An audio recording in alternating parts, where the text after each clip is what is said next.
Good afternoon बच्चों। आज अपन जिस टॉपिक के बारे में बात करने वाले हैं उस टॉपिक का नाम है रूफ। जैसा कि आप जानते हैं हमने इसके पहले वाले टॉपिक्स में हमने पढ़ा कि बिल्डिंग में वॉल क्या होती है, फ्लोर क्या होती है, हमने बात की बीम, हमने आपको बात करी कि फाउंडेशन क्या होती है। इसी हिसाब से जैसे जैसे हम स्टेप बाय स्टेप ऊपर बढ़ रहे हैं तो फाउंडेशन, फ्लोर, प्लिंथ बीम, इसके बाद वॉल और वॉल के बाद आता है रूफ। रूफ एक ऐसा एलिमेंट है बेटा बिल्डिंग का जो बिल्डिंग को कवरिंग प्रोवाइड करता है वेदरिंग एक्शन से। वेदरिंग एक्शन का मतलब ये होता है, वेदरिंग एक्शन मतलब कि भाई वेदर के जो भी एक्शन होते हैं हम उससे हमारी बिल्डिंग और बिल्डिंग में रखे हुए सामान और कंस्ट्रक्शन को बचाना चाहते हैं। नाउ सिंगल डेफिनेशन पे बात करते हैं बच्चों। डेफिनेशन क्या होती है? A roof is a top covering of a building including और material and construction necessary to support it on walls of building. मतलब कि रूफ एक सबसे टॉप कवरिंग है बिल्डिंग की जो उसमें रहने वाले लोग और मटेरियल और कंस्ट्रक्शन की रक्षा करता है सारे क्लाइमेटिक एक्शन से और वेदर के एक्शन से with the help of supporting wall. मतलब वॉल के ऊपर सपोर्ट रहता है। और इसको पढ़ें अच्छे से, हम क्या लिखा हुआ है? It provide protection against rain, snow, sunlight, extreme of temperature and wind. मतलब वही बात जो मैं आपसे बोल रहा हूँ कि a roof is a element of building which provide shelter और which provide covering from the weathering action in house and construction of houses. मतलब कि इस तरीके से बना जाता है। ठीक है। अब जब बच्चों बात करते हैं हम कि रूफ में क्या होता है बेसिक, तो roof is a part of building envelope. तो बिल्डिंग एनवलप मतलब कि जो बिल्डिंग को कवर करता है। ठीक है। तो ये तीन चीज़ें बहुत ध्यान से रखिएगा कि roof is a top covering of building including और मटेरियल एंड कंस्ट्रक्शन। मतलब रूफ में सब चीज़ें आती हैं जो मटेरियल हम उसमें यूज़ करते हैं बनाते समय, और जब हम इसका बेसिक टारगेट यूज़ करेंगे भाई हमें किसको कवर करना है, तो हम बिल्डिंग के सारे मटेरियल की और बिल्डिंग में जो लोग रह रहे हैं उन्हें भी कवर करना है। ठीक है। तो इसमें ध्यान रखेंगे, वेदरिंग एक्शन का बहुत ध्यान रखेंगे। इसके बाद जब आती है बेटा रूफ की, कई बार डेफिनेशन अलग अलग किताबों में, इंटरनेट में अलग अलग गिवन है, तो हमने एक चीज़ और पढ़ी कि roof is upper most portion of a building which protects the building from rain, wind and sun. इसका मतलब होता है कि जो रूफ है वो जो बिल्डिंग का सबसे टॉप मोस्ट पार्ट है बिल्डिंग का, जो फिर से वही रेन, विंड और सन से बचाता है। बेसिकली इसको दो भागों में बांटा गया है। पहला है फ्लैट रूफ और दूसरा है पिच्ड रूफ। अब फ्लैट रूफ की यदि मैं बात करूं तो आप देख पा रहे होंगे आज की डेट में सारी बिल्डिंगों में यही बनते हैं, मैक्सिमम बिल्डिंग में ये बनते हैं जो आप देख रहे हैं। तो आप जानते हैं कि आज की डेट में जो सर के ऊपर आपके जो फ्लैट रूफ होता है, मतलब जो फ्लैट होता है दिखने में, जो रूफ काम आता है हमारे बारिश के पानी को बहुत आसानी से बाहर कर देने में, और ये मान लें कि हमें बहुत आसानी से कंस्ट्रक्ट हो जाता है, हम उसे कहते हैं फ्लैट रूफ। ठीक है। अब आप जानते हैं फ्लैट रूफ मतलब कि जहाँ पे भाई वो फ्लैट होगा तभी हम उसे फ्लैट कह रहे हैं। पिच्ड रूफ का मतलब क्या होता है? पिच्ड रूफ का मतलब होता है जो ऐसा रूफ जो पिचिंग करके बनाया जाए। पिचिंग का मतलब होता है छोटे छोटे पार्ट को जमा के किया जाए। जैसे कि आप जानते हैं कि हम जब खपरेल की बात करते हैं या फिर हम कबेलू की बात करते हैं, हम इसे टाइल बोलते हैं। एक टाइप की टाइल है ये। हम इन्हें छत में यूज़ करते हैं with the help of wooden और with the help of timber. तो हम इस कबेलू को बिछा देते हैं ऊपर, जिससे बारिश का पानी घर के अंदर नहीं आता है। तो ये दोनों के अपने अपने फ़ायदे और अपने अपने नुकसान हैं। फ्लैट रूफ मतलब वो रूफ जो फ्लैट होगा दिखने में, और पिच्ड रूफ मतलब वो कि भाई जहाँ पे हम पिचिंग करके छत को बनाते हैं। अब हम बात करते हैं दोनों में फ़र्क क्या है।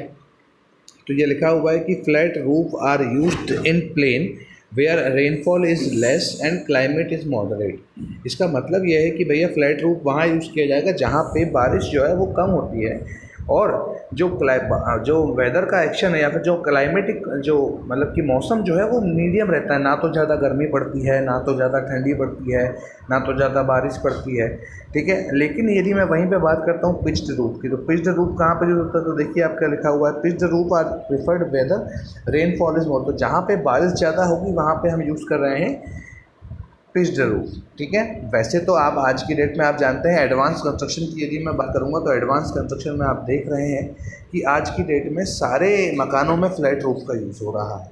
लेकिन भाई पिच्ड रूफ का इसका एक अपना महत्व है कि भाई पिच्ड रूफ कहाँ यूज़ किया जाएगा? तो जहाँ पे भी बारिश होती है या फिर बारिश का मतलब ज़्यादा बारिश होती है तो पिच्ड रूफ में पानी घर के अंदर नहीं आता है। ठीक है। अब ये ऊपर से आप ये भी कह सकते हैं कि पिच्ड रूफ एक ओल्ड टेक्निक है मकान में यूज़ होने की। जो पहले मकान बनते थे कि भाई कम बजट में मकान बनाना है, हम उसको कैसे यूज़ करते थे। लेकिन फ्लैट रूफ में बजट ज़्यादा है और दूसरी उसके बाद की फ्लैट रूफ जल्दी बन जाता है और बारिश वारिश से बहुत अच्छा है।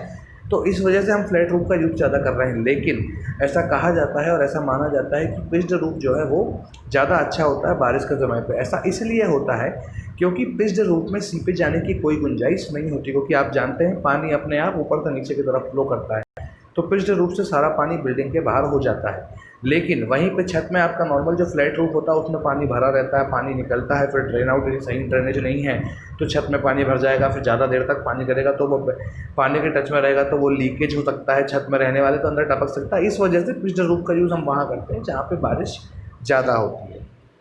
नाउ इसके बाद बच्चों जब हम बात करते हैं फ्लैट रूफ की, तो फ्लैट रूफ क्या होता है, तो भैया देखो सबसे पहले अब हम पॉइंट बाय पॉइंट बात करेंगे फ्लैट रूफ किसे कहते हैं। तो पहला पॉइंट लिखा हुआ है flat roof are nearly flat. मतलब कि नियरली फ्लैट का मतलब ये होता है कि ये फ्लैट रूफ जो है वो ज़्यादा फ्लैट नहीं लेकिन फ्लैट के बहुत पास होते हैं। मतलब कि हम फ्लैट किसको बोलते हैं, फ्लैट हम उसे बोलेंगे जहाँ पे जो प्लेन है आपका वो बिल्कुल सीधा होगा, 0 डिग्री पे होगा, ठीक है।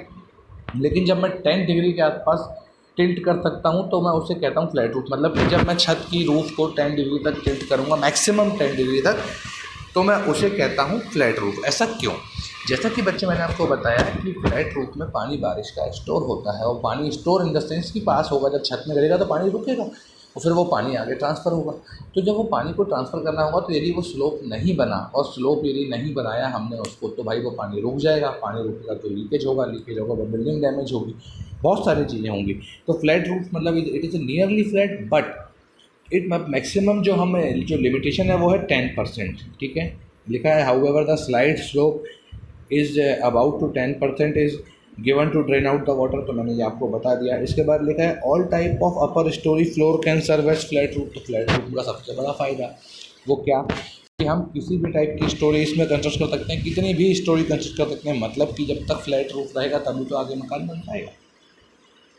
फिर फ्लैट रूफ में हम ये जानते हैं कि जो बारिश का हमारा जो छत है, जो छत आपकी पूरी बनेगी, तो वो जो छत है वो छत में बारिश का पानी बहुत गिरेगा। जब बारिश का पानी जब बहुत गिरेगा तो पानी रुकेगा, तब तो नीचे नहीं आ रहा है। लेकिन हमें उसको वाटर प्रूफ बनाना है विद द हेल्प ऑफ, हम उसमें वाटर प्रूफिंग मटेरियल मिलाएंगे, हम उसमें वाटर प्रूफिंग केमिकल मिलाएंगे, हम उसमें कोबा करेंगे। कोबा एक टेक्निक होती है जो वाटर प्रूफिंग के काम आती है। और हम इसमें जो भी हमारा बजट के हिसाब से जो टेक्निक हमें पड़ेगी हम उस टेक्निक को यूज़ करेंगे, और हम उससे यहाँ पे हम उसे हैवी रेनफॉल वाले एरिया में भी यूज़ करेंगे, क्योंकि फ्लैट रूफ बहुत अच्छा होता है। ये हमारे कस्टमर को एक नया फ्लोर प्रोवाइड करता है जिस पर बंदा आगे भी कंस्ट्रक्शन कर सकता है। What are the advantages of flat roof पे पूछा जाता है क्वेश्चन। तो भाई पहला point, the roof can be used as a terrace for playing और एनी सेलिब्रेटिंग फंक्शन। मतलब कि भाई मैं ऑब्वियस सी बात है आज की डेट में दिन ब दिन जगह की कमी होती जा रही है, हर चीज़ के लिए घर से बाहर जाना पॉसिबल नहीं है। तो भाई घर के जो छत है, जो आपकी फ्लोर यदि फ्लैट रूफ रहेगी तब तो यूज़ कर पाओगे ना, चाहे वो खेलने के काम से हो, चाहे वो सेलिब्रेट करने के काम से हो, या कुछ भी करने के काम छत आ सकती है बहुत आसानी से। इसके बाद at any later it can be converted into floor by adding another storey. तो भाई किसी भी स्टेजेस में मैं इसको कन्वर्ट कर सकता हूँ फ्लोर में। मतलब फ्लोर वो होता है जो मेरे पैर के नीचे आता है, लेकिन मेरे जो फर्स्ट फ्लोर की जो बिल्डिंग है उसके लिए ऊपर वाला फ्लोर होगा, और मैं जब मेरे लिए वो फर्स्ट वाला वो आपका स्लैब होगा या फिर रूफ होगा। तो दोनों चीज़ें डिपेंड करती है, लेकिन हम फ्लैट रूफ रहेगा तभी हम उसके ऊपर की बिल्डिंग बना पाएंगे। नेक्स्ट क्या लिखा है, they can be shoot for any shape of building. तो किसी भी टाइप की बिल्डिंग में हम इसे यूज़ कर सकते हैं, चाहे वो कैसी भी हो। इसके बाद अगली, overhead water tank and other services can be located easily. मतलब कि जो आपकी ओवरहेड वाटर टैंक का जो कॉन्सेप्ट है कि भाई टॉप में पानी एक जगह हमने रख दिया और उसके बाद पूरे घरों में पानी अपने आप पहुंच जाता है, या पानी का अपने आप एक सिस्टम है जो हर जगह पहुंच जाता है। एक जगह से इनलेट है, बाकी सब जगह से आउटलेट है। तो वो सिस्टम फ्लैट रूफ आने के बाद ही शुरू हुआ है ना। पहले के डेट में ऐसा नहीं होता था, पानी की टंकी एक ऐसी जगह पर रखी होती थी जहाँ से हमें पानी यूजेबल जगह पे लेके जाना पड़ता था। लेकिन आजकल ऐसा नहीं है, सब जगह नल के कनेक्शन है। तो वो नल का जो मेन पॉइंट है, इनलेट पॉइंट, वो वाटर टैंक जो होता है वो ओवरहेड वाटर टैंक हम वो उसको ऊपर रखते हैं। इसके बाद अगला आता है कि they can be made fire proof. तो भाई बहुत आसानी से बना सकते हैं इसको फायर प्रूफ, क्योंकि कंक्रीट में आग ऐसी नॉर्मली लगती नहीं है, लेकिन पिच्ड रूफ में आग पकड़ सकता है, क्योंकि पिच्ड रूफ जो है वो वुड के यूज से बनता है ना बच्चों। अब इसके बाद बच्चों जब बात आती है कि कुछ चीज़ों, जैसे हम किसी चीज़ के एडवांटेजेस की बात करते हैं वैसे ही उसी चीज़ों का डिसएडवांटेज भी होता है। अब एडवांटेजेस मैंने आपको बता दिए, अब हम बात कर रहे हैं डिसएडवांटेजेस की।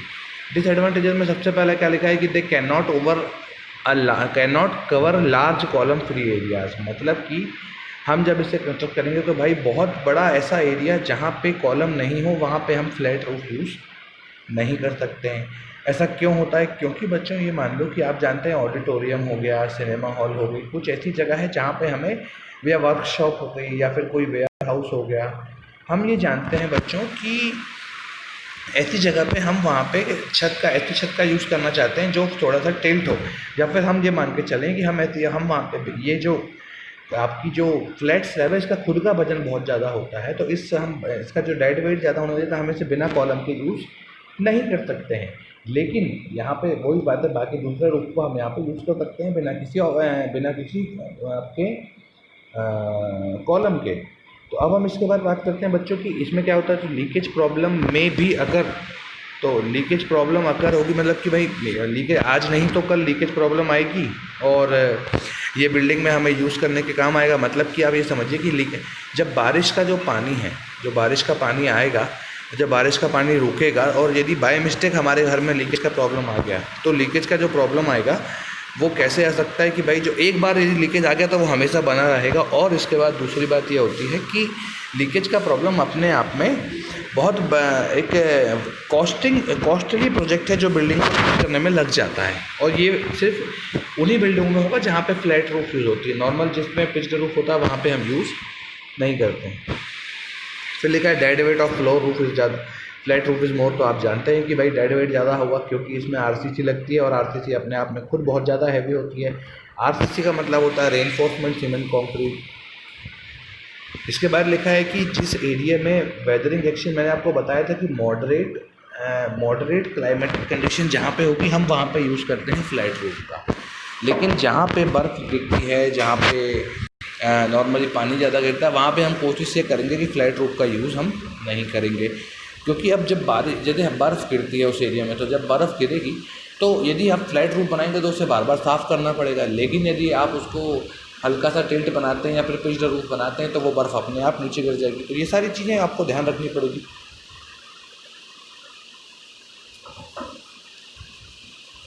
इसके बाद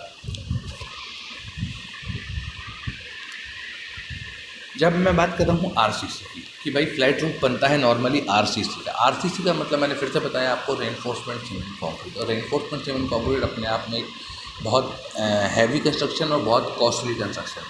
तो जब हम इसको यूज़ करते हैं तो सबसे पहले ऑब्वियसली बात है कि जब हम छत बनाएंगे तो छत का पैसा ही ज़्यादा हो जाएगा। तो ये लिखा हुआ है कि the initial cost of construction is more. इसके बाद लिखा है speed of construction in flat roof is less. मतलब कि जब मैं कंस्ट्रक्शन करता हूँ बच्चों, तो कंस्ट्रक्शन जब करूँगा तो आप जानते हैं कि पहले मुझे फाउंडेशन किया, फाउंडेशन के बाद मैंने आपकी प्लिंथ बीम डाली, प्लिंथ बीम के बाद फ्लोर खड़ी किया, फ्लोर के बाद मैंने वॉल खड़ा किया, और वॉल के बाद मैं रूफ डाल रहा हूँ। तो जब मैं रूफ डालूंगा तो बच्चों रूफ अपने आप में एक पूरे बिल्डिंग को कवर करेगा, तो ये अपने आप में बड़ा कंस्ट्रक्शन होगा। इसके बाद पूरे बिल्डिंग में लोहा बनेगा। तो जब वो लोहा बनेगा तो लोहे के बाद सेंटिंग बनेगी। सेंटिंग को हम इसके फोल्डिंग और शटरिंग ही बोलते हैं, ठीक है। तो वैसे हम शटरिंग कहते हैं, इसका फोल्डिंग का टर्म अलग है, लेकिन दोनों को एक साथ हम शटरिंग और इसका फोल्डिंग दोनों। तो जब मैं इसको सब यूज़ करूँगा तो बच्चों इसको बनाने में एक अपने आप में लेंथी प्रोसेस है। ये जो हम इसको यूज़ करते हैं तो ज़्यादा ऐसा नहीं कि हमने आज शुरू किया और कल ख़त्म। इसके बाद जब मैं लोहा बिछा लूँगा, लकड़ी लगा दूंगा, जब सेंटिंग बन जाएगी तो उसके बाद जब मैं मसाला पोर करना शुरू करूँगा, जब मैं उसमें कंक्रीटिंग जब होगी, तो जब कंक्रीटिंग होगी तो उससे क्या होगा कि भाई कंक्रीट को सेट होने में लगता है टाइम। जब तक कंक्रीट प्रॉपर वर्केबल नहीं होगा जब तक कंक्रीट बराबर नहीं बैठेगा तब तक हम कोई भी कंस्ट्रक्शन आगे नहीं कर सकते हैं। या फिर यदि छत में हमने सही तरीके से कंक्रीट नहीं भरा तो फिर वो आने वाले टाइम पे दिक्कत कर सकता है कि भाई कल को वहाँ पे लीकेज की प्रॉब्लम हो सकती है, कुछ भी हो सकता है जो हमारे लिए सही नहीं होगा। तो ये कुछ डिसएडवांटेजेस हैं। मैंने दोनों चीज़ें आपको बता दी, एक तरफ एडवांटेजेस एक तरफ डिसएडवांटेजेस। तो दोनों चीज़ों का ध्यान रखेंगे कि कैसे होगा। इसके बाद बेटा अब अगले पॉइंट पर यदि मैं बात करता हूँ तो अब आता है अगला आता है पिच्ड रूफ। यदि मैं बात करूँ तो पिच्ड रूफ किसे कहते हैं, आप समझ गए होंगे कि sloping roof is known as pitched roof. पढ़ लेते हैं अपन। In case of heavy rainfall snowfall sloping roof are use. Sloping roof का मतलब कि जहाँ पे बारिश बहुत ज़्यादा होगी हम वहाँ पे यूज़ करते हैं आपका पिच्ड रूफ या फिर स्लोपिंग रूफ। ऐसा क्यों? क्योंकि आप जानते हैं पानी हमेशा ऊपर से नीचे की तरफ बहता है, ठीक है। और इसके बाद बर्फ़ वाले एरिया मैंने आपको एग्जांपल दिया था कि जब बर्फ़ गिरेगी और जब वहाँ पे बर्फ़ गिरेगी तो भाई क्या होगा कि जब बर्फ़ गिरेगी तो अपने आप वो नीचे की तरफ सरकेगी, और नहीं तो फिर फ्लैट रूफ बना दिया तो आपको बर्फ़ भी साफ़ करने में आपका टाइम ख़राब होगा। तो ये सारी सोच के भी हम ध्यान रखते हैं कि हमें वहाँ पे कौन सा मकान कहाँ पे बनाना है, कौन सा रूफ कहाँ पे बनाना है। इसके बाद लिखा है कि भाई जैसे मैंने आपको बताया कि फ्लैट रूफ में जो हमारे पास लिमिटेशन थी वो थी हम 10% के आसपास हमारे बिल्डिंग के छत को झुका सकते हैं। तो जब मैं 10% के आसपास झुका रहा था तो मेरी बिल्डिंग से मुझे प्रॉपर ड्रेन आउट पानी मिल रहा था, मतलब कि जो पानी को मुझे ड्रेन आउट करने के लिए कोई भी ताकत या फिर कोई भी एक्सटर्नल फोर्सेस नहीं लगाने पड़ रहे थे। लेकिन जब मैं पिच्ड रूफ की बात करता हूँ तो यहाँ पे जो हम 10 डिग्री है हम उसको और बढ़ा देते हैं 45 टू 60 डिग्री तक। फिर ये लिखा हुआ है कि this may have slope as much as 45 degree and to 45 degree to 60 degree. The sloped roof are known as pitched roof. तो स्लोप्ड रूफ ही पिच्ड रूफ कहलाते हैं। और यहाँ पे मैं बात कर रहा हूँ जो एंगल रहेगा जो उस स्लोप का जो आपका जो पिच्ड पोर्शन का जो आपका एंगल रहेगा वो 45 टू 60 डिग्री रहेगा। इसके बाद क्या लिखा है, the sloping roof are preferred in large span structure like workshop, factory और बिल्डिंग। आप जानते हैं जहाँ पे ये वो जगह है बेटो जहाँ पे कोई भी कॉलम हम बीच में नहीं चाहेंगे। जैसे आप सिंपल स्टेप में समझिए कि आपका जो क्रिएशन वाला पोर्शन है, क्रिएशन वाले पोर्शन में यदि मैं वहाँ पे आपका कॉलम खड़ा कर देता हूँ, या फिर मैं यदि बात करूँ तो कोई भी ऐसा पोर्शन जहाँ पे मुझे बीच पे कॉलम नहीं चाहिए जिससे मेरे पीछे वाले बंदे को सामने वाला चीज़ें ना दिखेगी, तो मैं वहाँ पे मेरी मजबूरी है वहाँ पे पिच्ड रूफ का यूज़ करना। वहाँ पे मैं एक ऐसा स्ट्रक्चर रखूँगा जो उसकी साइड को कवर कर दे और पिचिंग करके मैं वहाँ पे बना दूँ। इससे पानी अपने आप बह जाएगा। इसके बाद मुझे कोई भी टाइप की मेहनत नहीं करनी पड़ेगी। जैसे workshop, factory, building, warehouse, ये वो चीज़ें हैं या ये वो जगह है जहाँ पे हम ये चाहते हैं कि हमारी बिल्डिंग में सिर्फ वॉल टू वॉल काम हो। आप जानते हैं कि बीच में कोई भी कॉलम नहीं आते। इसके बाद ये लिखा है कि फॉर ऑल दोज रूफ। तो पिच्ड रूफ में पहले के ज़माने में मैं कवेलू लगाता था, मैं खपरेल लगाता था, मैं टाइल लगाता था, मैं आपके ये कह सकते हैं कि हम इसको पहले सीमेंट की एस्बेस्टॉस की सीट लगाता था। आजकल ये सब सीटें चेंज हो गई हैं गैल्वेनाइज्ड आयरन से, GI सीट जिसको हम बोलते हैं। एक ऐसा आयरन जो इसमें कार्बन की मात्रा ज़्यादा होती है, जिसमें रस्टिंग बहुत ज़्यादा नहीं होती। तो आजकल आप जितनी भी शेडिंग देख रहे होंगे, आजकल नए नए मकानों में जो शेड लग रहे हैं वो एक शेडेड पहले से पेंटेड वो आपकी वो आती हैं आयरन की शीटें जो पहले से पेंट रहती है अंदर बाहर दोनों की तरफ। तो वो शीट जो है ये हमारे मकान को आराम से वाटर प्रूफ होने के काम भी आती हैं और बहुत आसानी से कंस्ट्रक्ट हो जाती हैं। तो ये कवरिंग शीट किसी ना किसी चीज़ों पर सपोर्टेड रहती होंगी, तो वो हम इसके बाद अभी बात करेंगे। पिच्ड रूफ को जो क्लासीफाइड किया गया है बेटा, पिच्ड रूफ को जो क्लासीफाइड किया गया है, पहला है सिंगल रूफ, दूसरा है आपका डबल रूफ और पर्लिन रूफ, और तीसरा है आपका थ्रस्ट रूफ। तीनों अपने आप में एक अलग अलग रोल प्ले करते हैं कि कैसे होगा। तो सबसे पहले जब मैं बात करता हूँ सिंगल रूफ की, तो सिंगल रूफ जब सिंपल एक ध्यान देंगे कि जब 5 मीटर से कम का स्पान होगा तो हम यूज़ करेंगे सिंगल रूफ। अब इसका पहला एग्जांपल है लीन टू रूफ, दूसरा एग्जांपल है कपल रूफ। अब जब मैं बात करता हूँ लीन टू रूफ क्या होता है, ये एक सिंगल रूफ का टाइप है। बच्चों देखो, अक्सर आपने देखा होगा कि घर के बाहर गाड़ी रखने की जगह होती है, घर के बाहर हम नॉर्मल स्टोरेज बना लेते हैं, घर के बाहर गैस रखने की जगह बना लेते हैं, या फिर हम किसी भी जगह पे शेड लगाते हैं। जहाँ पे हम शेड लगाते हैं तो वो आपने देखा होगा दीवार में हम एक तरफ उसको फिक्स करके हम उसका एक तरफ पोर्शन उसको हल्का सा झुका देते हैं। उससे क्या होता है, बारिश का पानी अपने आप नीचे उस शीट से बाहर निकल जाता है। तो वो जो हल्का सा टिल्ट पोर्शन मैंने आपसे बोला, हम उसी को कहते हैं लीन टू रूफ, जो रूफ के मुकाबले हल्का सा लीन होगा।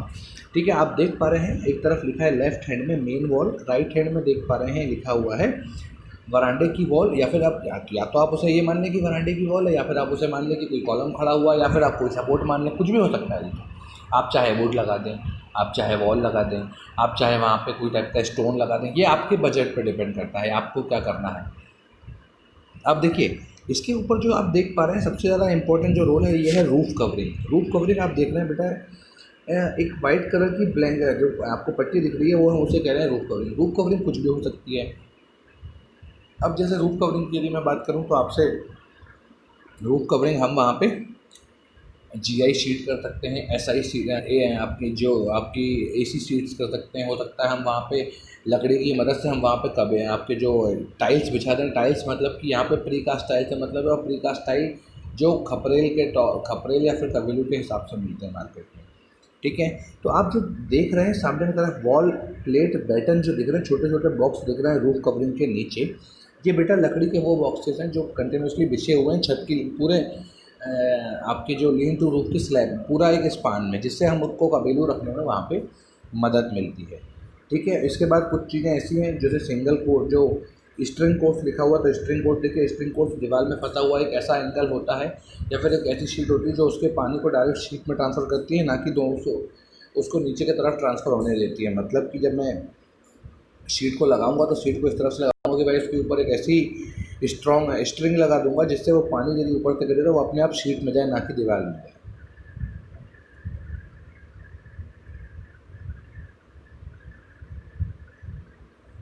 इसके बाद आता है सिंगल रूफ का अगला पार्ट, कपल्ड रूफ। अब बच्चों देखिए, जिस जगह पे मान लेता हूँ छत नहीं है, अब या फिर मान लेता हूँ लीन टू रूफ का मतलब कि रूफ के मुकाबले रूफ की तरफ थोड़ा सा लीन होगा, ठीक है। लेकिन जब मैं बात करता हूँ कि ऐसा पोर्शन जब यहाँ पे बीच में से मान लिया गार्डन के बीच में मुझे शेड बनाना है, तो गार्डन के बीच में जब मुझे शेड बनाना है तो मैं क्या करता हूँ, सबसे आसान तरीका है, मैं यूज़ करता हूँ ट्रायंगल का, जो आप देख पा रहे हैं सामने। मैं दो तरफ वॉल खड़े करता हूँ या दो तरफ कोई कॉलम खड़ा करता हूँ और उस कॉलम के ऊपर मैं कपल्ड कर देता हूँ आपके ट्रस को। तो आप देख रहे हैं सामने मैंने सीधे बैटन को जोड़ दिया, दो लकड़ी के फट्टे हैं, उसको दोनों को ट्रायंगल शेप में जोड़ दिया, उसको दो तरफ सपोर्ट कर दिया किसी कॉलम या वॉल पे, और उसको वॉल एक ऐसा प्लेट आती है जो बैटन को वॉल से जोड़ने के बीच में काम आती है, जो हमने उसके मदद से उसको जोड़ दिया और उसके ऊपर हमने रूफ कवरिंग लगा दी।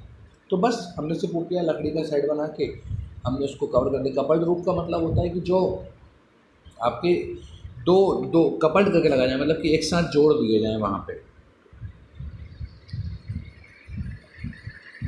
लेकिन ध्यान रखेंगे, सिंगल रूफ की खास क्वालिटी है 5 मीटर से कम का स्पान, ये बात बिल्कुल ध्यान रखेंगे। और 5 मीटर से कम के स्पान में दो टाइप के रूफ लगते हैं, पहला एक लीन टू रूफ, दूसरा कपल्ड रूफ।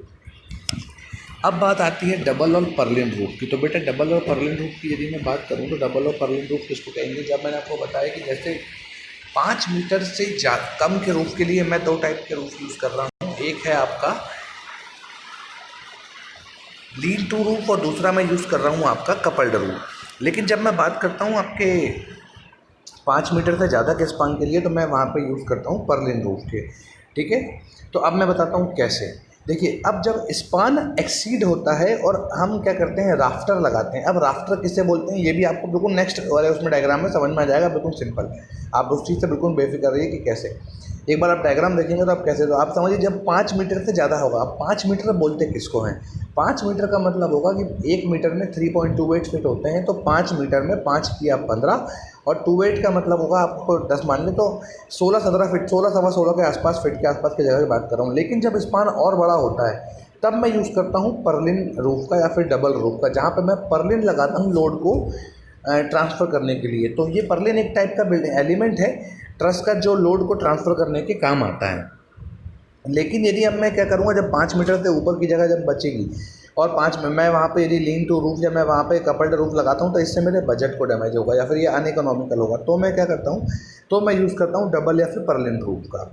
अब लिखा है कि मैंने आपको बताया कि भाई 5 मीटर से ज़्यादा, तो आप समझ गए, वही लिखा हुआ है the span more than 5 metre double purlin roof are preferred. तो मतलब जब हम डबल पर्लिन रूफ 5 मीटर से ज़्यादा के स्पान के लिए डबल पर्लिन रूफ की बात करेंगे। इसके बाद अगला, the intermediate support is given to rafter by purlin support over collar beam. मतलब कि हम जब बात करेंगे कि भाई देखिए आप अब यहाँ पे जो आपके जो दो कवर लगे हैं राफ्टर, जो दो लकड़ी लगी हैं या फिर दो कोई स्ट्रक्चर लगे हैं जो लोड को बियर करेंगे, लेकिन उनको सपोर्ट करने के लिए सीट बीच में एक आपकी कॉलर बीम लगी है और उसके ऊपर पर्लिन लगी है। तो पर्लिन, राफ्टर और कॉलर बीम ये टाइप के एक ही टाइप के मेंबर हैं जो आपके जो ट्रस में लगते हैं या फिर फिक्स्ड रूप में लगते हैं, ठीक है। तो अभी आप बस ये समझ लीजिए कि पर्लिन रूप में मैं पर्लिन लगाता हूँ और 5 मीटर से ज़्यादा इस 5 मीटर से ज़्यादा के स्पान में मैं यूज़ करता हूँ पर्लिन रूफ या डबल रूफ का।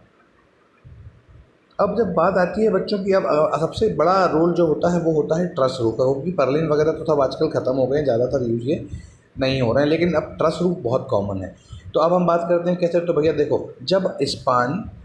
जब लिखा है कि if span is more, a framework of slender member are use to support sloping roof, these frame are known as truss. मतलब कि जब हमारे पास स्पान बहुत बड़ा हो और जो फ्रेमवर्क कुछ इस तरीके से बनाया गया हो कि उसको सपोर्ट करने के लिए वॉल या फिर कुछ ना हो, बस हम उसको उसमें जो सपोर्ट कर रहे हैं वो भी एक टाइप का मेंबर है, तो हम उसको कहते हैं ट्रस। तो आप ये समझिए कि ये जो पूरा आपने देखा होगा, अक्सर आपने जब अभी बेसिक सिविल इंजीनियरिंग पढ़ी होगी तो आपने ट्रस के क्वेश्चन किए होंगे, तो वो जो ट्रायंगल होते हैं जिसमें बीच बीच में सपोर्ट लगे होते हैं, हम उसे कहते हैं ट्रस। इसके बाद लिखा है a number of truss may be placed lengthwise to get wall free longer hall. मतलब कि जब और बड़े मुझे हॉल चाहिए होते हैं, जैसे आप यही समझिए कि आपने बड़े बड़े वेयर हाउस देखे होंगे जब आप बसों में ट्रैवल करते होंगे, तो जो बड़े बड़े वेयर हाउस आप देखते हैं इनकी लेंथ बहुत ज़्यादा होती है, लेकिन इन दोनों के बीच में वॉल नहीं होती, बस एक वॉल स्टार्टिंग में होगी और एक वॉल एंड में होगी। तो जब हम ट्रस वहाँ पे यूज़ करेंगे जब इन दोनों के बीच में बहुत बड़ा गैप हो, हम चाहते हैं वॉल फ्री कंस्ट्रक्शन। हम ये चाहते हैं कि हमारे मकान में हमारा जो कंस्ट्रक्शन हम कर रहे हैं वहाँ पे कोई भी टाइप की वॉल बीच में नहीं चाहिए, तब हम यूज़ करते हैं ट्रस का। फिर लिखा है purlin are provided over a truss. तो पर्लिन फिर से वही मेंबर है जो लोड को ट्रांसफर करते हैं। Purlin are provided over a truss which is in turn to support roof sheet. तो जो रूफ की जो शीट होंगी, जो कवरिंग शीट्स होंगी जिसको अंदर पानी को नहीं आने देंगी, उसका लोड ट्रांसफ़र होगा पर्लिन की मदद से। फिर लिखा है जैसे मैंने आपको बताया 5 मीटर से कम के लिए lean to roof, coupled roof या फिर सिंगल रूफ, लेकिन 5 मीटर से ज़्यादा के लिए मैं यूज़ करता हूँ आपका डबल रूफ या फिर पर्लिन रूफ। लेकिन जब 9 मीटर से ज़्यादा का हो जाए, अप टू 9 मीटर, सॉरी, जब मैं 9 मीटर तक की बात करता हूँ तो हम वुडन ट्रस की बात करते हैं, और वुडन ट्रस के बाद 9 मीटर के बाद मैं स्टील ट्रस का यूज़ करने लगता हूँ, जो सबसे सेफ माने जाते हैं। स्टील का मतलब है कि लोहे से बना हुआ ट्रस जो परमानेंट वहाँ पर लग दिया जाता है। फिर लिखा है in case of wooden truss suitable for carpentry joint are made in connect with various members at a joint. तो आप जानते हैं ट्रस में बहुत सारे जॉइंट्स होते हैं, तो हम जहाँ पे वुडन ट्रस के केस में कारपेंट्री जॉइंट आते हैं, इस वजह से भी हम इसका यूज़ थोड़ा सा कम करते हैं। थोड़ा हमें अपने हिसाब से, मतलब कि कारपेंट्री जॉइंट्स होते हैं, मतलब जहाँ पे भी हमें लकड़ी को जोड़ना हम सोच समझ के और अच्छे से जुड़वाते हैं, उसके बाद ही काम करेंगे। इसके बाद अगला लिखा हुआ है bolt and strap also use. तो भाई आप जानते हैं 2 लकड़ियों को कसने के लिए बोल्ट का यूज़ भी किया जाता है, स्ट्रैप मतलब पट्टी का यूज़ भी किया जाता है जब हम उसे कील की मदद से ठोक देते हैं। स्टील जॉइंट्स होते हैं हम वेल्ड भी कर देते हैं। तो ये डिपेंड करता है हमारे पास बजट कितना है। ये लिखा हुआ है कि steel truss joint are made using gusset plate. Gusset plate एक ऐसी प्लेट होती है बेटा जो कोई भी 2 स्टील के मेंबर को आपस में जोड़ देती है। आपको एग्जांपल भी समझना हो, आप ये समझिए कि आपके जो बिल्डिंग का कॉलम है और उस कॉलम से जुड़ा हुआ मुझे कोई और चीज़ उस पर जोड़नी है, तो मैं दोनों के बीच में एक प्लेट लगाऊंगा और दोनों को नट से टाइट कर दूंगा।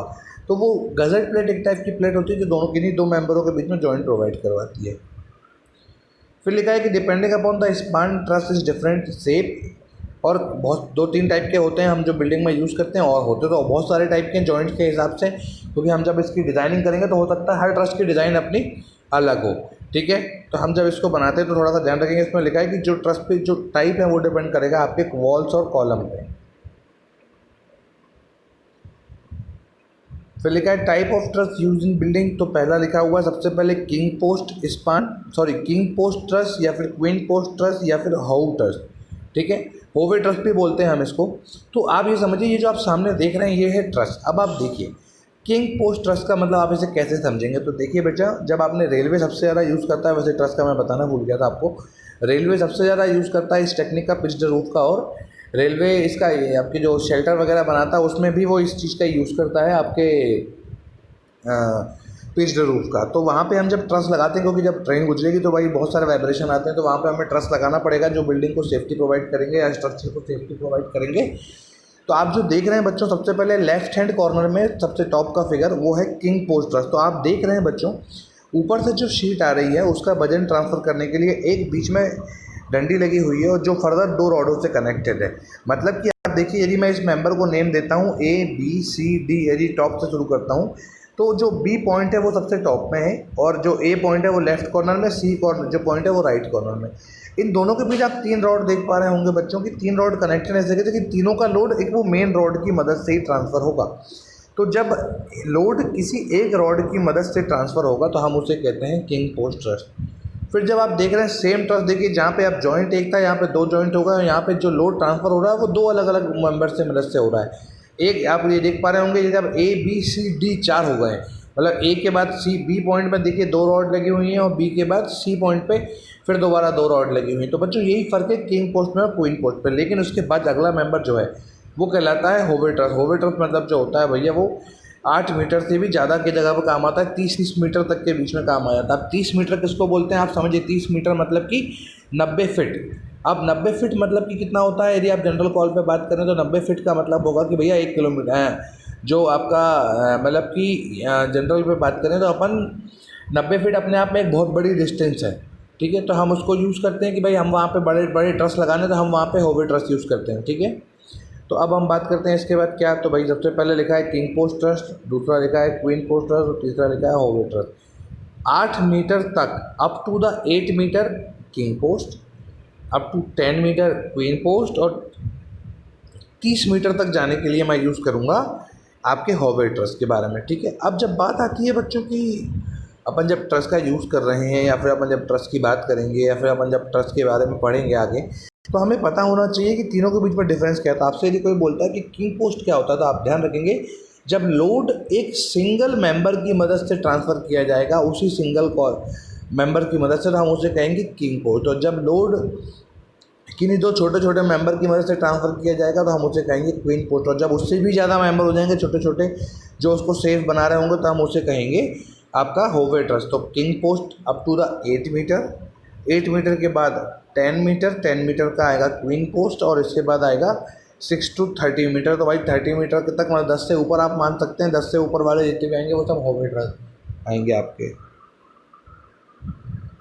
अब बच्चों जब बात आती है इन सब चीज़ों की कि भाई इसमें हम क्या करना है, तो इसके बाद अब देखो अभी हमने 3 टाइप के रूफ पढ़े। एक तो हमने पढ़ा फ्लैट रूफ, हमने अगला पढ़ा आपका पिच्ड रूफ और उसके बाद हम बात कर रहे हैं शेल या फिर फोल्डेड प्लेट रूफ। अब फोल्डेड प्लेट रूफ एक टेक्निकल नाम है। हम प्लेट को कुछ इस तरीके से फोल्ड करते हैं जिससे वो अपने हमारे बिल्डिंग के अंदर जो लोग हैं या फिर बिल्डिंग में जो लोग हैं उन्हें क्लाइमेटिक एक्शन से बचाए। तो अब हम पढ़ते हैं कि क्या लिखा है।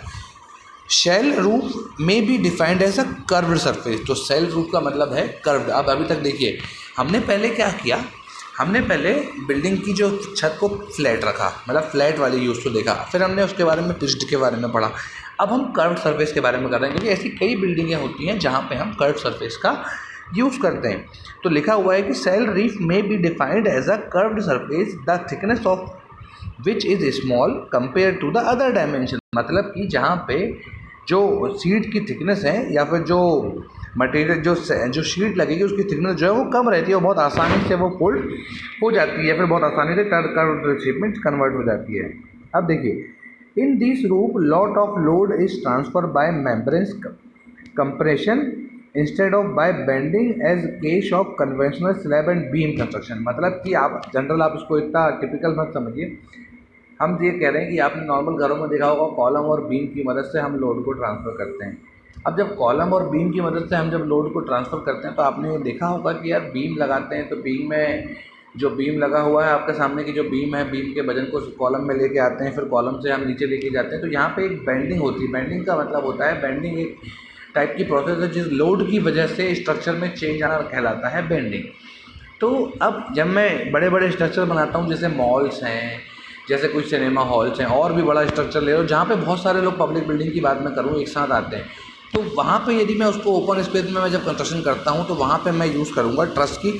और यदि ट्रस मेरे पास नहीं जम रहा है तो मैं वहाँ पे बनाऊँगा आपका फोल्डेड प्लेट रूफ या फिर मतलब कि आप कर्व सरफेस रूफ। तो वहाँ पे मैं मतलब जहाँ पे मुझे बीम और कॉलम के मुझे वो नहीं करना है कि भाई वहाँ पे ज़्यादा फोकस नहीं करना है, तो वहाँ पे मैं यूज़ करता हूँ कर्व सरफेस का। फिर लिखा है caves are having natural shell roof. तो आप जानते हैं केव जो होती है, केव मतलब कि भाई गुफा, वो हमेशा सेल रूफ में होती है क्योंकि वो एक अच्छा पाया गया है भाई कि examination of place of worship built in India, Europe and Islamic nation show that shell structure one in uses of at least 800 and 1000 year. मतलब कि ये जो आपके जो डोम शेप के हाउसेज हैं या डोम शेप के जो छत हैं या डोम शेप के जो रूफ हैं, ये 800 और 1000 सालों से पहले किए जाते हैं। मतलब इसकी ड्यूरेबिलिटी भी बहुत ज़्यादा होती है।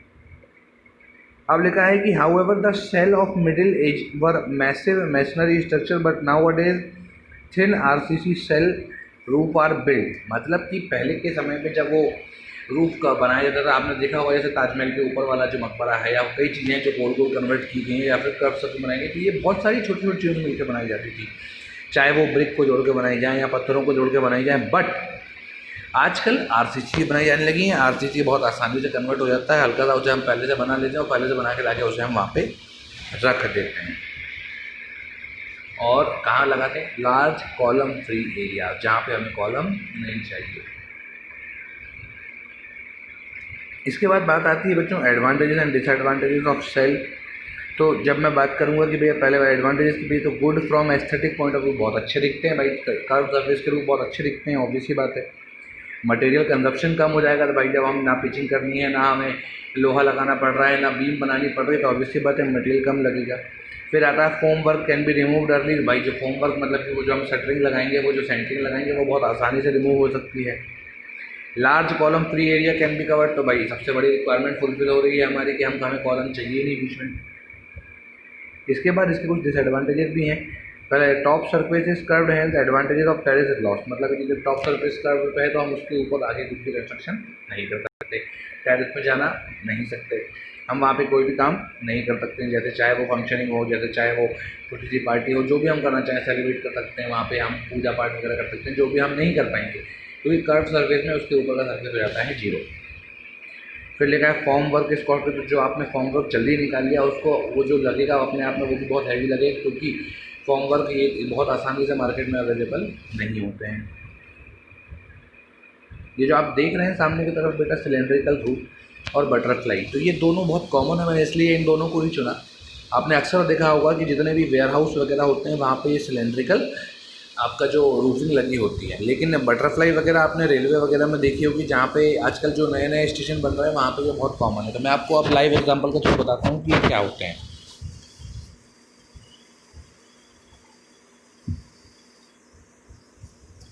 अब बच्चों बात करें अपन, सबसे पहले अपन ने बात की थी फ्लैट रूफ की, है ना। तो अपन जब फ्लैट रूफ की बात कर रहे हैं तो मैंने आपको बताया था कि फ्लैट रूफ एक टाइप का ऐसा फ्लोर है जो फ्लैट होता है, लेकिन स्लाइटली फ्लैट होगा। हम उसमें 10 डिग्री के आसपास का नेगोशिएशन मान लेंगे, क्योंकि हमें पानी के ड्रेन को बाहर करना है। तो देखिए आप सामने जो आपको रूफ दिख रहा है वो फ्लैट है दिखने में, लेकिन हल्का सा टिल्ट भी है। आपको दिख रहा होगा सेंटर में वो पोर्शन ऐसा है कि बीच में उसे हमने टिल्ट कर दिया, जिससे बारिश का जो पानी है वो अपने आप नेक्स्ट वाले छत से होते हुए नीचे चला जाए। ठीक है, तो फ्लैट रूफ आपको समझ में आ गई कि भाई फ्लैट रूम हमारे बिल्डिंग में जहाँ पे कॉलम होते हैं, ज़्यादातर कॉलम होते हैं, हम वहीं पे यूज़ करते हैं इसको, है ना।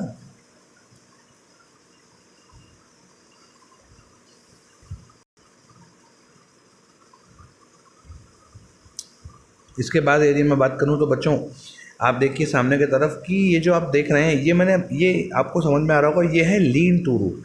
तो आप देखिए बच्चों कि यदि मैं थोड़ा सा इसको जूम करूं, मैंने आपसे कहा था कि मेन जो वॉल है वहाँ पे मैंने एक पोर्शन टिका दिया है, और जो दूसरा वाला पोर्शन है वो चाहूँ तो मैं वहाँ पे ब्रिक लगा सकता हूँ, नहीं लगा सक रहा हूँ तो मैंने लकड़ी के कॉलम खड़े कर दिए हैं, या फिर मैं लोहे के कॉलम खड़े कर सकता हूँ, या फिर मैं कंक्रीट के कर सकता हूँ, वो मेरे बजट के ऊपर है। लेकिन आप जब देख पा रहे होंगे तो ये लीन टू रूफ का मतलब होता है छत की रूफ के मुकाबले हल्का सा टिल्ट होता है। तो आप देख पा रहे हैं सामने जो दीवार में जो पोर्शन है वो ऊंचाई की तरफ है, और जो बाकी इधर वाला पोर्शन है ये नीचे है।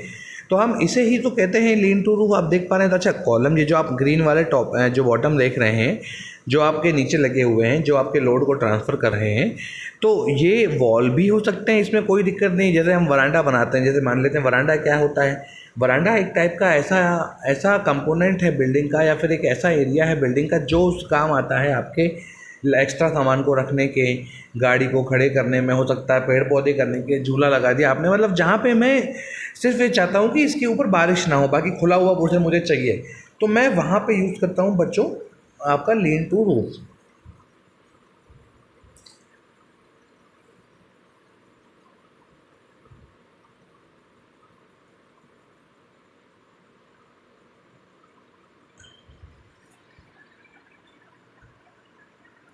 अब बच्चों देखो, अब जैसे मैंने आपको बताया कि लोड को ट्रांसफ़र करने के लिए मैंने इसके पहले देखो फ्लैट रूफ बताया, फ्लैट के बाद मैं सीधे लीन टू रूफ में आ गया, लीन टू रूफ के बाद मैं आ रहा हूँ किंग पोस्ट ट्रस में।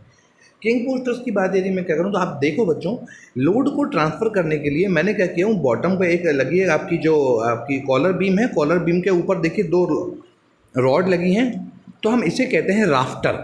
ये जो आप बेटा इंक्लाइंड मेंबर देख रहे हैं, जो टॉप की जो वर्टिकल मेंबर के टॉप को कनेक्ट कर रही है और हॉरिजॉन्टल मेंबर के बॉटम को, हम इसे कहते हैं राफ्टर। ठीक है बच्चों, और जो वर्टिकल मेंबर है ये तो आपके भाई कॉलर बीम, आपकी जो बीम है, बीम की मदद से लोड ट्रांसफर होगा। तो जो बीच वाला है वो तो किंग पोस्ट है ही है।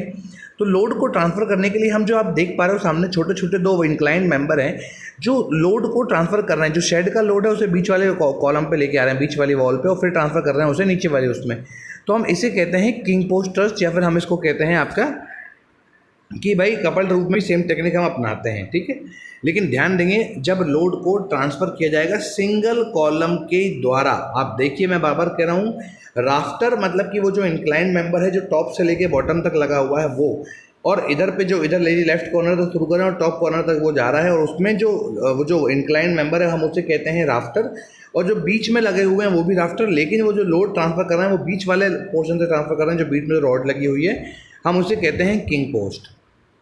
अब इसके बाद बच्चों ये बीच में जो आप देख रहे हो, जैसे ही अब आपने जब इस टाइप का मैंने बताया कि भाई 5 मीटर से 5 मीटर तक हम सिंगल रूफ, 5 मीटर से ऊपर हम बात करेंगे तो हम डबल रूफ, और फिर डबल रूफ के बाद आता है ट्रस रूफ की। तो 8 मीटर तक का जो पोर्शन है हम वहाँ पे यूज़ करते हैं आपका किंग पोस्ट, लेकिन 8 से ऊपर हम यूज़ करते हैं क्वीन पोस्ट। तो आप देखिए लोड को ट्रांसफ़र करने के लिए मैंने एक बीच में टाई बीम या कॉलर बीम को लगाया है, और लोड को मैं अब सिंगल कॉलम से ट्रांसफ़र नहीं कर रहा हूँ, मैं ट्रांसफ़र कर रहा हूँ अब आपके 2 अलग अलग मतलब कि 2 अलग अलग छोटे छोटे मेंबर्स से। तो आप जो देख रहे हैं वो यही है कि भाई सामने की तरफ कि जो वर्टिकल मेंबर आप देखिए, आपको दिख रहा होगा जो लोड को ट्रांसफ़र करने के लिए हम यूज़ कर रहे हैं। तो आप देखिए जो इंक्लाइंड मेंबर लगे हुए हैं वो शीट के नीचे हैं, तो भाई जो इंक्लाइंड मेंबर है वो कहलाते हैं राफ्टर। ठीक है, राफ्टर के बाद आप देख पा रहे होंगे लोड को ट्रांसफ़र करने के लिए मैंने एक सिंगल वर्टिकल मेंबर का यूज़ नहीं किया, मैंने यूज़ किया छोटे छोटे मेंबर का। तो जो आप जो बीच में देख पा रहे हैं एक हॉरिजॉन्टल लकड़ी के ऊपर या वुड के ऊपर 2 छोटे छोटे मेंबर लगे हुए हैं। तो बस ये समझिए कि जब सिंगल कॉलम की या सिंगल वर्टिकल मेंबर की मदद से लोड ट्रांसफ़र होगा, लेफ्ट हैंड कॉर्नर पे आप देख रहे होंगे, लेकिन राइट हैंड में बात करूँ तो छोटे छोटे मेंबर की मदद से मैं लोड को ट्रांसफ़र करूँ। पहले इंक्लाइंड को फिर नीचे बॉटम पे लाया, फिर बॉटम से मैंने हॉरिजॉन्टल ले गया, और फिर हॉरिजॉन्टल से मैं उसको फिर बॉटम की रॉड पे लेके आया। तो क्वीन पोस्ट में मतलब छोटी छोटी 2 रॉड हैं और किंग पोस्ट में सिंगल रॉड है।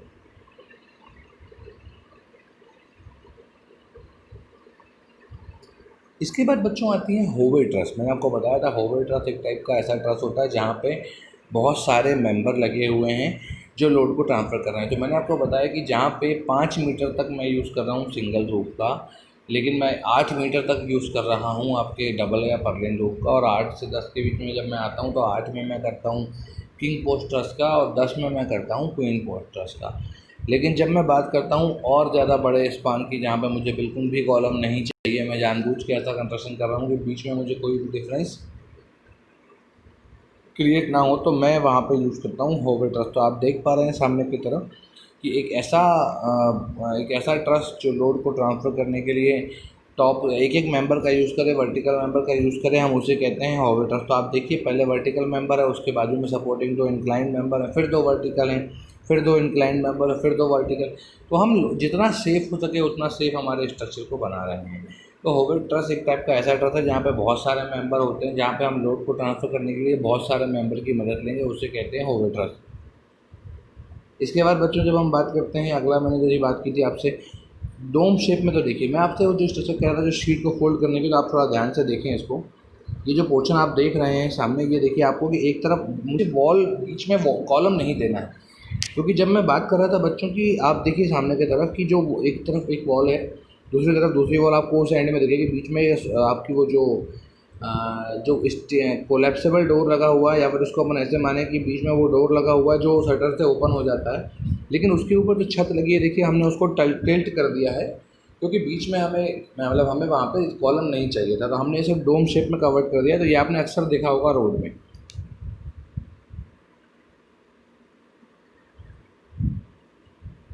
फिर बात आती है बच्चों कवर्ड रूफ के बाद की। अब ये जो सबसे ज़्यादा इंपॉर्टेंट है, या जो मुझे थोड़ा सा अटपटा लगता है देखने में, ये है बटरफ्लाई रूफ। आप देख रहे हैं बच्चों की बटरफ्लाई रूफ, मैंने अभी तक ऐसा एक भी ट्रस आपने नहीं पढ़ा कि भाई जिसमें दोनों पोर्शन जो हैं वो इंक्लाइंड हैं, और जो मतलब कि मान लेता हूँ कि जी मैं इसका रैंडमली मैं कोई भी एक पोर्शन लेता हूँ जहाँ से छत को बटरफ्लाई के पंखों की तरफ, मतलब मैं उसको हल्का सा ऊपर की तरफ रखता हूँ जिससे पानी जो है वो पूरा सेंटर में इकट्ठा होगा, और इसको मैं पानी को हल्का सा टिल्ट करके बनाऊँगा तो पानी अपने आप सेंटर से बाहर चला जाएगा। तो ये बहुत रेयरली यूज़ किया जाने वाला, इंडिया में तो नहीं, देश के बाहर बहुत ज़्यादा यूज़ किया जाता है, क्योंकि बिल्डिंग को एस्थेटिक व्यू हमें बहुत ध्यान से देना है इस वजह से, और कुछ गिने चुने बिल्डिंगों में लगाया जाता है जहाँ पे हमें लाइट की रिक्वायरमेंट टॉप में ज़्यादा होगी वहाँ पे।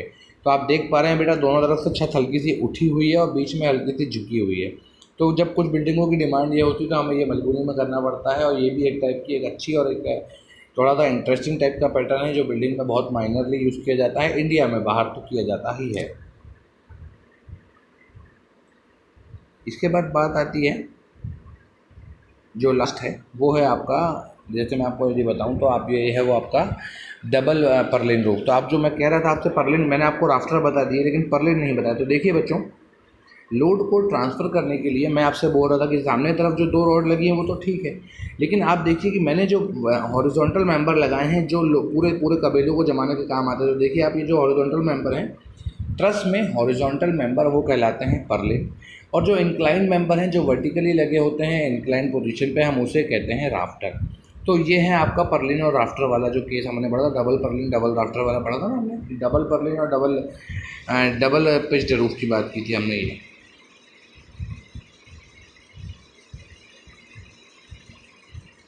तो बच्चों रूफ के बारे में जितना आपके लिए इंपॉर्टेंट था मैंने सब बता दिया। ये एक ओवरव्यू है, इसकी डिज़ाइनिंग वगैरह सब कुछ लोड के हिसाब से होती है। आप आने वाले टाइम पे सॉफ्टवेयर के हिसाब से जब आप पढ़ाई करेंगे तो क्योंकि हमें पता होता है पहले से हमारे रूफ में कितनी बिल्डिंग हमें बनाना है, या फिर हमें ये मालूम है कि भाई किस फ्लोर में कितना वजन आना है, तो हम उसके हिसाब से हमारी आरसीसी तय करते हैं, हम उसके हिसाब से हमारी सीमेंट कंक्रीट तय करते हैं, हम उसके हिसाब से हमारे ट्रस की पोजीशन तय करते हैं। हम ये भी तय करते हैं कि भाई कौन सा ट्रस कहाँ पर लगना है, कि भाई कहीं पे ओवर ट्रस लगाना है या कहीं पे हमें आपका किंग पोस्ट लगाना है या कहीं पे क्वीन पोस्ट लगाना है। इंपॉर्टेंट ये होता है कि भाई कहाँ पे कितना वजन आ रहा है, उसके हिसाब से हम हमारे बिल्डिंग में ट्रस को आगे पीछे करते हैं। तो यही वो चीज़ है बेटा जो हमें ध्यान रखनी है। और जितना था इस रूफ वाले प्रोजेक्ट मैंने आपको सब बता दिया है। तो बस एक बार फिर रूफ को 3 भागों में बांटा है, फ्लैट रूफ, पिच्ड रूफ और कर्व्ड रूफ, या फिर शेडेड रूफ की बात मैं करूँ तो ठीक है। तो आप जानते हैं भाई फ्लैट रूफ के अपने फ़ायदे हैं, अपना नुकसान है, शेडेड रूफ के अपने फ़ायदे अपना नुकसान है। उसी टाइप से यदि मैं बात करूँ तो यदि अपन बात करें तो भाई पिच्ड रूफ के अपने फ़ायदे और अपने नुकसान है। तो भाई ये समझिए कि flat roof normal residential house में मिलेंगे, पिच्ड रूफ जो है आपको वो नॉर्मली ओल्ड एज हाउस में मिलेंगे जहाँ पे पुराने मकान में जहाँ पानी बहुत पुराने तरह से बने हुए हैं, और जो डोम वाले शेप में ये आपको बड़ी बड़ी वेयर हाउसेज में, बड़े बड़े मॉल्स में मिलेंगे आपको। थैंक यू बच्चों।